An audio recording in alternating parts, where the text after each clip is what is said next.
பத்திரிகை துறை நண்பர்களுக்கும் சினிமா நண்பர்களுக்கும் குறிப்பாக நான் பெரிதும் மதிக்கக்கூடிய அண்ணன்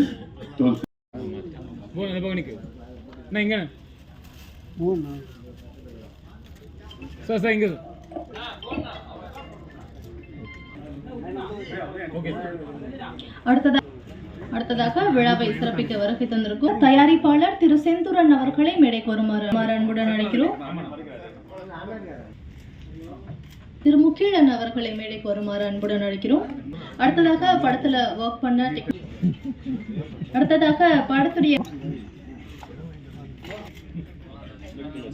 அடுத்ததாக இயக்குனர் கதிர் தினேஷ் குமார் ஆகியோரை மேடைக்கு வருமாறு வாழ்த்துக்களை தெரிவித்துக் கொள்கிறேன்.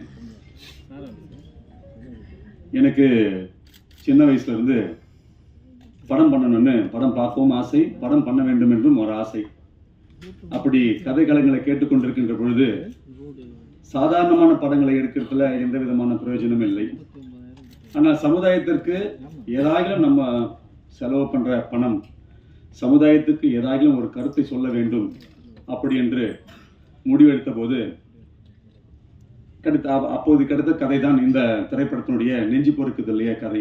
இருக்கின்ற குருதி அணுக்களில் குடியிருக்கும் என் தாயை தமிழரின் திருவடி வணக்கம். நான் விரும்புகின்ற நேசிக்கின்ற சில தலைவர்களில் முக்கியமானவர் தான் திருமாவளவன். அவரை ஏன் நேசிக்கின்றேன், ஏன் விரும்புகிறேனுக்கு பல காரணங்கள் இருக்கின்றது. அவர் பேசுகின்ற பேச்சு அனைத்தும் ஆவணம் இல்லாமல் எந்த தரவுகளையும் அவர் கூற மாட்டார். ஒவ்வொன்றிலும் தரவுகள் இருக்கும். அதே போல மொழி காப்பதில் இனங்காப்பதில் முன்னிற்கின்றார். இதெல்லாம் எல்லாருக்கும் வருவதில்லை.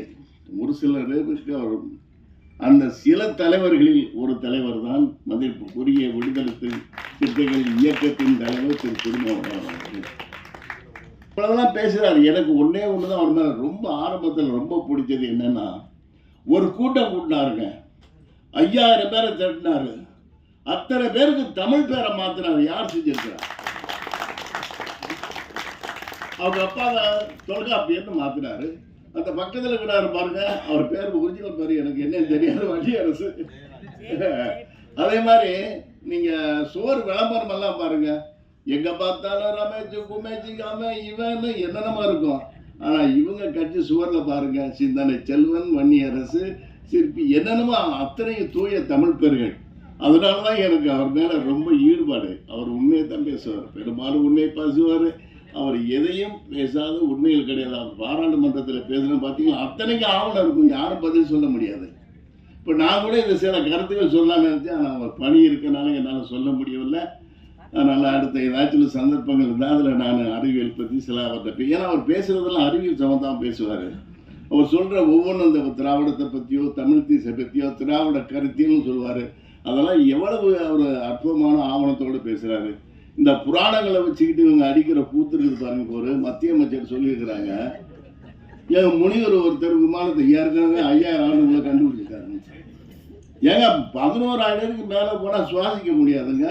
அது இங்கேயே நிறைய பேர் இப்போ ஆக்சிஜன் இதை வச்சு தான் சுவாசிச்சுட்டு இருக்கிறாங்க. இந்த காலகட்டத்தில் யாராச்சும் வானத்தில் பறந்து போக முடியுமா மாஸ்க் இல்லாமல்? இல்லை அதுக்கான தரவுகள் ஆவணங்கள் எங்கேயா இருக்குதா? சரி, இதை விடுங்க, அவர் பணி நிறையா இருக்குது. இருந்தாலும் ஒரு நம்ம சுபாஷ் ஒரு கருத்து சொன்னார் சார், ஒன்னே மட்டும் சொன்னேன். இப்போ தான் அண்ணன் சொல்லிட்டு இருந்தேன், சங்கங்கள் கட்டுப்பாடும் கடமை உணர்வும் இருக்கணும். தலைவர்களை பொறுத்தா, அதில் இருக்க உறுப்பினர்களை பொறுத்தா, இந்த திரையுள்ள சங்கங்கள்லாம் இவர் நிறைய விஷயங்களை செதறி அடிக்கணும்னாரு. அவர் முகிலனே யாரை சொன்னாங்க. ஆனால் சங்கங்கள்லாம் செதறி கிடக்குது. ஒரு சங்கம் 2 சங்கம் இல்லைங்க, ஒவ்வொரு சங்கத்தையும் உடைச்சிட்டாங்க. இப்படி இருக்கும்போது எங்கே ஒற்றுமை வருது சொல்லுங்க? நம்ம என்ன செய்யறது? அநியாயம் நடக்குது. கமலக்கண்ணன் சொன்ன மாதிரி எல்லாம் நடக்கத்தான் செய்யுது. யார் காப்பாற்றுறது? அரசியல்வாதி நீங்கள் திருந்திடுவாங்களா அம்மாவில்? இப்போ எனக்கு தெரிஞ்சு ஒவ்வொரு நடிகருக்கும் நடிகைக்கும் கூட வர அவர் உதவியாளர்கள் சம்பளம் ஒரு கால்ஷீட்டுக்கு 60,000 ரூபா ஆகுது. இதை கொடுக்காதீங்கன்னா இருந்தாலும் கேட்டுருவாங்களா? சம்பளத்தை குறைச்சி கொடுத்துருவாங்களா? இங்கே 100 கோடினா அடுத்த இல்லைன்னா 125 கோடி கொடுக்குறேன், நீங்கள் கொடுங்க, நான் அதை பிளாக்கில் கொடுத்துருங்கம்பாங்க. இது நடைமுறை தான். இதை போய் அவர் திருமாவளவனோ இல்லை முதல்வர் அவர்களோ இல்லை துணை முதல்வர்களோ திருத்தவங்களோ கலை உலகத்திலிருந்து வந்தவங்க தான். சங்கத்தில் தான் மெம்பராக இருக்கிறாரு.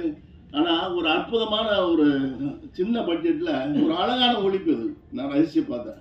ஏன்னா நாங்கள்லாம் நிறையா படம், நானும் படம் எடுத்துக்கிட்டு நான் சின்ன பட்ஜெட்டில் நான் என்ன தர்ம சங்கடம்லாம் எத்தனையோ பேர்ட்ட சொல்கிறேன். என் வயசுக்கு ஏற்ற கேரக்டரை பண்ணுங்க அப்படின்னா கேட்க மாட்டேன். நான் 45 வயசில் ஹீரோவாக நடிக்கிறேன். நான் போய் இப்போ ஹீரோ நடிக்கலாம், ரஜினி நடிக்கிறான்ட்டு நை அடிச்சுட்டு போய் நடிக்கவா? நானே ஜமீன் கோட்டைன்ற படத்தில் ஹீரோ நடிச்சு பெரிய வெற்றி அந்த படம். ஆனால் நான் அந்த பொண்ணை தொடக்கூட மாட்டேன். ஏன்னா எனக்கு அப்போ வயசு 44. ஏன்னா 44 போய் இப்போ நம்ம டான்ஸ் ஆடுறது, பொண்ணை போய் தொடர்றதுன்னு தொடவே இல்லை ஹீரோயினியை. ஒரே ஒரு இடத்துல நான் தாலி கட்டுவேன், அவ்வளோதான். அதுக்கேற்ற அந்த படம் பெரிய வெற்றி அடைச்சு. எந்த இடம், எந்த கேரக்டர், யாரை செய்து எதை செய்யுதுன்னு சொல்லி யோசிச்சு எடுத்தால் நமக்கு வெற்றி அடையும். அது மாதிரி இந்த படத்தில் இது காதல் படம், காதல் மலர்ன்ற படம். நல்ல ஆளுங்களை போட்டுக்கிறாங்க. ஹீரோவும் நல்லா இருக்கிறாரு, ஹீரோயின் நல்லா இருக்கிறாங்க, எல்லாம் நல்லா இருக்கிறாங்க, எல்லாம் நல்லா இருக்குது. இதை பார்க்கும்போது என் நெஞ்சு பொறுக்குதில்ல, நெஞ்சு ஆனந்தமாகவே இருக்குது. ஏன்னா அதனால் தம்பி அசோசியேஷன் வந்தார், டிஸ்ட்ரிபியூட் அசோசியேஷன் வந்தார், முரளியும் வந்தார். இவருக்கெல்லாம் ரொம்ப சப்போர்ட்டாக இருக்கிற முரளியும் வந்தார், வந்து பேச. தோணிட்டு இருக்குன்னு தெரியல, ஆனால் எனக்கு நிறைய தோணிக்கிட்டு இருக்கு. என்ன பேசணும்னு எனக்கு தெரியல, ரொம்ப நர்வஸாக இருக்கேன். நான் முதல்ல வந்து அண்ணன் நம்ம தலைவர் திருமாவளவன் ஐயா நான் போய் பார்க்குறப்ப எங்கள் மனசில் ஓடிக்கிட்டு இருந்தது ஒரே ஒரு விஷயம் என்னன்னா, எனக்கு இதுதான் முதல்ல கிடைச்ச வாய்ப்பு. ஒரு 10-12 வருஷம் ரொம்ப கஷ்டப்பட்டு பண்ண படம் வாய்ப்பு கிடச்சி. அப்போது நம்ம ஈஸியாக வந்து பண்ணலை, நம்ம பண்ணுவோம். பேர் அவங்களுக்கு வேணும் வேணான்றது இல்லை.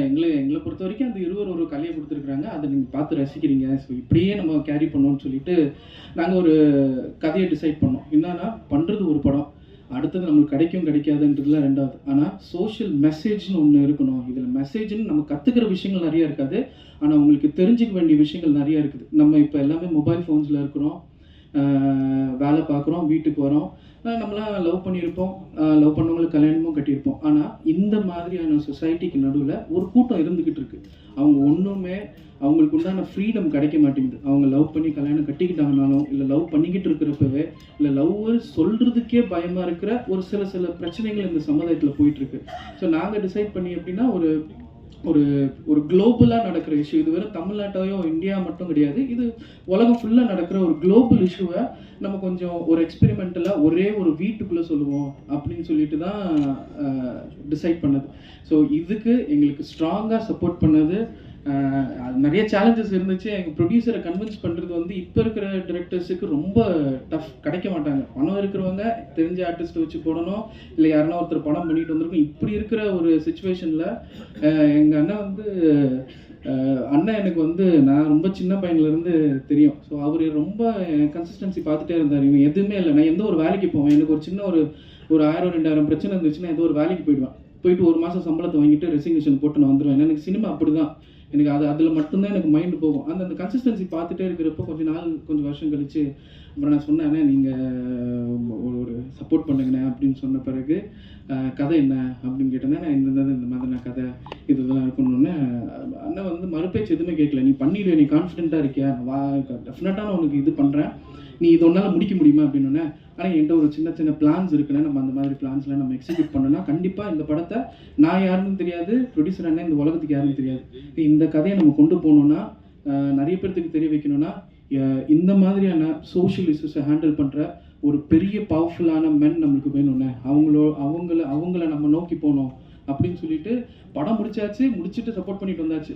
அப்புறம் அண்ணன் வந்து எங்களுக்காக நாம் எப்படின்னா வெளியே போயிடணும், போகிறது தாண்டி இந்த கதை, இந்த மெசேஜ் வந்து மக்களுக்கு போய் சேரணும்னு சொல்லிட்டு எங்களை விட்டுட்டு 2 மாசமா சென்சர் வந்துட்ட பிறகு அண்ணனை கான்டாக்ட் பண்ணுறதுக்கு அவ்வளோ முயற்சிகள், அங்கே நிறைய முயற்சி பண்ணோம். ஃபைனலாக அண்ணன் வந்து நம்ம தலைவரை மீட் பண்ணுறப்ப எங்களை கூட்டி போனப்போ நாங்கள் சொன்னேன், உங்களை வச்சு தான் இது பண்ணணும் அப்படின்னு சொல்லி இந்த ஃபங்க்ஷனுக்கு அவங்க ஆக்சுவலி ஒத்துக்கிட்டாங்க. என்ன கான்செப்ட் அந்த மாதிரி பேர். இதில் நான் மெயினாக நான் சீக்கிரம் முடிச்சுக்கிறேன் 1 மினிட்ல. எனக்கு என்னென்னா, இந்த படத்தில் எனக்கு ரொம்ப பெரிய சப்போர்ட் வந்து கவி. நான் எப்படியோ அப்படி தான் அவன். ரெண்டாவது எனக்கு ரொம்ப பெரிய பலம் வந்து அப்துல், எங்கள் படத்தோட கேமராமேன். இந்த படத்தில் நடித்தவங்களும் வேலை பார்த்தவங்களுக்கு எல்லாருமே டெபியூ தான். யாருமே இதுக்கு முன்னாடி இன்னொரு படத்தில் அந்த டெக்னீஷியனாக ஒர்க் பண்ணது கிடையாது, அசிஸ்டன்ஸாக ஒர்க் பண்ணி உள்ளே வந்தவங்க தான். விஷுவலாக அந்த பையன் அப்துல் வந்து நீங்கள் நான் சீரியஸாக அடுத்தது யாருன்னா பண்ணுறீங்க அப்படின்னா நீங்கள் ஒரு டெஸ்ட் வச்சு பாருங்கள், அந்த பையன் ஜெயிச்சிருவான். நீங்கள் என்னென்ன சொல்லுங்கள், கலர் சொல்லுங்கள், என்னென்ன சொல்லுங்கள். நான் வந்து சுதர்ஷன் மியூசிக் டைரக்டர், அவருக்குமே இந்த படம் புதுசு தான். நிறைய டெக்னிக்கலாக கொஞ்சம் நல்ல சவுண்ட் உள்ள ஒரு பார்ட்டி தாங்க. அடுத்தது வந்து ஆர்டிஸ்ட், என்னுடைய தம்பி, கூட பிறக்காத தம்பி மாதிரி என்னுடைய அரவிந்த். அவன் எனக்கு ரொம்ப பெட்டு. எங்கள் படத்தில் இன்னும் டைம் கிடச்சிச்சுன்னா நிறைய சொல்லுவேன். ஆக்சுவலி அவனை நான் ஷூட்டிங் ஸ்பாட்டில் தான் ஃபஸ்ட்டு டைம் பார்க்குறேன்னு. அடுத்தது என்னோட ஹீரோயின் சந்தியா, அது புவனேஸ்வரி, கேரக்டர் பேர் சந்தியா அப்படியே வரும். எனக்கு அவ்வளோயும் நான் பார்க்குறப்ப ஒர்க் பண்ணுறப்ப ரொம்ப ஆத்மார்த்தமாக அந்த கேரக்டருக்குள்ளே பூமி தான் எல்லாமே ஒர்க் பண்ணது. எல்லாமே யங்ஸ்டர்ஸ் இந்த படத்தில். ப்ளீஸ் இந்த படத்துக்கு ஆதரிங்க. சின்ன படம் பெரிய படம்னு பார்க்காதீங்க. இது ஒரு கருத்தாக உண்மையாகவே பிஸ்னஸை நோக்கி இந்த படத்தை பண்ணலை. இந்த படத்தை பண்ணது வெறும் உங்களுக்காக மட்டும்தான். அடுத்த வாய்ப்பு கிடைக்கும் கிடைக்காதுன்னு தெரியல. இந்த மேடை நான் யூஸ் பண்ணிக்கிறதுக்கு ஒரே விஷயம் என்னென்னா, இதில் ஒரு சோஷியல் அவேர்னஸ் விஷயத்த சொல்லியிருக்கோம். ஸோ அதுக்காக ஆச்சு, கொஞ்சம் டைம் கொடுத்து பண்ணுங்கள். Thank you so much. விரைவில் வெளியாகவிருக்கிற நெஞ்சு பொறுக்குதில்லையே என்னும் இந்த திரைப்படத்தின் பாடல் வெளியீட்டு விழாவில் பங்கேற்று இதனை சிறப்பித்துக் கொண்டிருக்கிற, தலைமை வகித்து சிறப்பித்துக் கொண்டிருக்கிற தயாரிப்பாளர்கள் நலச்சங்கத்தின் தலைவர் மதிப்பிற்குரிய அண்ணன் கலைப்புலி சேகர் அவர்களே, இத்திரைப்படத்தின் தயாரிப்பாளர் நம் அனைவரையும் வரவேற்று உரையாற்றி இருக்கிற தோழர் திரு கிறிஸ்துதாஸ் அவர்களே, இணை தயாரிப்பாளர் யோகு சரவணன் அவர்களே, நன்றியுரை ஆற்றவிருக்கிற LSC முரளி அவர்களே, பாண்டியன் அவர்களே, விடுதலை சிறுத்தைகள் கட்சியின் துணை பொதுச் செயலாளர் தம்பி வன்னியரசு அவர்களே, திரைப்பட தயாரிப்பாளரும் இயக்குனருமான நண்பர் செந்தூரன் அவர்களை தெரிவித்துக் கொள்கிறேன். இந்த வாய்ப்பை எனக்கு வழங்கிய தயாரிப்பாளருக்கும் இயக்குனர் இருவருக்கும் முதலில் என்னுடைய நெஞ்சார்ந்த நன்றியை உரித்தாக்குகிறேன். நேர நெருக்கடிதான். 12 மணிக்கு இன்னொரு நிகழ்வில் நான் பங்கேற்க ஒப்புதல் அளித்திருக்கிறேன். விரைந்து செல்ல வேண்டும் என்கிற ஒரு பதற்றத்தில் உங்கள் முன்னால் நிற்கிறேன். நெஞ்சு பொறுக்குதில்லையே என்னும் இந்த தலைப்பே திரைப்பட தயாரிப்பாளருக்கும் இயக்குநர்களுக்கும் எத்தகைய சமூக பொறுப்புணர்வு இருக்கிறது என்பதை நமக்கு உணர்த்துகிறது. இந்த தலைப்பை தேர்வு செய்ததில் இருந்தே அவர்கள் சமூக பொறுப்புள்ளவர்கள் என்பதை நம்மால் உணர முடிகிறது. மகாகவி பாரதி எவ்வளவோ பாடல்களை பாடியிருக்கிறார். தேசிய உணர்ச்சிகளை தூண்டியிருக்கிறார். இன்னும் அவருடைய பாடல்கள் உயிர்ப்போடு இருக்கின்றன. அவற்றில் மிகவும் உயிர்ப்பான வரிகளில் ஒன்று, நெஞ்சு பொறுக்குதில்லையே இந்த நிலைகெட்ட மாந்தரை நினைத்தாலே என்கிற இந்த சொற்றொடர்கள். இது மிகவும் புகழ்பெற்ற சொற்றொடர். இலக்கிய தளத்தில் மட்டுமல்ல, சமூக தளத்தில், அரசியல் தளத்தில் அனைவரும் அறிந்த ஒரு சொற்றொடர். நிலைகெட்ட மாந்தர் என்று அவர் குறிப்பிடுகிறார் பாரதியார். ஆங்கிலத்திலே ஒரு ஸ்டெடி இல்லாதவன் சொல்லுவாங்க. அவன் எதுலையும் ஸ்டெடியா இருக்க மாட்டான். ஒரு பிடிப்பு இருக்காது, ஒரு உறுதிப்பாடு இருக்காது, ஒரு நிலையான மனநிலை கொண்டவன் இல்லை அப்படின்னு சொல்லுவோம். யாராவது ஒன்று சொன்னால் உடனே அவன் மாறி போயிடுவான் மனசு. நாமளும் சரி, தயாரிப்பாளரும் சரி, ஒன்றாக கூட்டு சேர்ந்து இதை உருவாக்கி இருக்கிறார்கள். இயக்குனர் பேசும்போதும் தயாரிப்பாளர் பேசும்போதும் ஒன்றை சொன்னார்கள், எங்களுக்கு எந்த வணிக நோக்கமும் இல்லை. ஒரு படம் எடுத்தாலும் அது சமூகத்திற்கு நலம் பயக்கக்கூடியதாக இருக்க வேண்டும். அது கிறிஸ்துதாஸ் அவர்களின் ஒப்புதல் வாக்குமூலம். அதே போல இங்கே ராய்ஸ்டன் பேசுகிற போது சொன்னார், அடுத்த வாய்ப்பு எனக்கு கிடைக்கிறதோ கிடைக்கவில்லையோ, ஒரு படம் நாங்கள் எடுத்தாலும் அந்த படம் ஒரு சோஷியல் மெசேஜ் கன்வே பண்ணக்கூடியதாக இருக்க வேண்டும், சமூகத்திற்கான ஒரு செய்தியை சொல்லக்கூடியதாக இருக்க வேண்டும், அதுதான் எங்களுடைய நோக்கம் என்று அவர் இங்கே தன்னுடைய உணர்வுகளை வெளிப்படுத்தினார். இப்ப தயாரித்திருக்கக்கூடிய அனைவருமே, உருவாக்கி இருக்கக்கூடிய அனைவருமே, இதில் ஈடுபட்டு பணியாற்றி இருக்கக்கூடிய அனைவருக்குமே இந்த சமூகத்தில் ஒரு முற்போக்கான மாற்றம் நிகழ வேண்டும், நல்ல மாற்றம் நிகழ வேண்டும் என்கிற ஒரு கவலை இருப்பது வெளிப்படுகிறது. உங்கள் உணர்வுகளையும் உங்களுடைய பொறுப்புணர்வுகளையும் உங்களுடைய பார்வையையும் நான் பாராட்டுகிறேன். ஒரு பொருளாக பார்க்காமல் சமூக மாற்றத்திற்கு பயன்படுத்தக்கூடிய ஒரு கருவியாக, ஒரு உந்து சக்தியாக பயன்படுத்த வேண்டும். சமூகத்தில் இருக்கிற யதார்த்த நிலைதான், அதை எப்படி முற்போக்கு பார்வையோடு பொருத்தி மக்களிடத்திலே வெளிப்படுத்துவது, காட்டுவது என்கிற அந்த முயற்சியில் ஈடுபட்டு இருக்கிறார்கள். காதல் மனிதன் தோன்றிய காலத்தில் இருந்து இருக்கிறது. மனித குலத்துக்கு மட்டுமல்ல, எல்லா உயிரினங்களிடமும் இருக்கிற ஒரு உணர்வு, அது ஒரு எமோஷன், அது ஒரு சென்டிமெண்ட்.